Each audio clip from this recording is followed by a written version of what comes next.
Welcome to Penrose Learning, where we make understanding easy. Have you ever encountered the frustrating error code 0x87e10011 while trying to play your favorite Xbox game or download an app from the Microsoft Store? You're definitely not alone. This particular code often pops up when there's a hiccup with game licensing, installation files, or even just connecting to online services. But don't fret too much about it, because we can usually get things back on track fairly quickly. Our first troubleshooting step is always the simplest.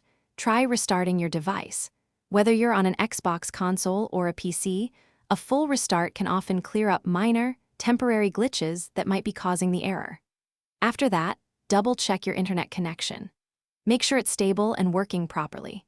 You can also quickly verify if Xbox Live services are experiencing any known outages, as this can sometimes be the root cause of the problem. If a restart didn't do the trick, let's try clearing your system's cache. On an Xbox, you can usually do this by holding the power button until it shuts down. For PC users, consider clearing your Microsoft Store cache. After that, it's a good idea to sign out of your Xbox profile or Microsoft account completely, and then sign back in again. This helps refresh your account's connection and ensures all your licenses are properly recognized. Next, let's talk about updates. It's really important to make sure your Xbox console or Windows operating system is fully up to date. Outdated software can often lead to unexpected errors like this one. Also, don't forget to check for any specific updates for the game or application that's causing the problem.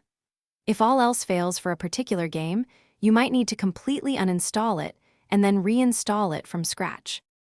If you're still seeing that pesky error code, there are a couple more things to try, especially for PC users.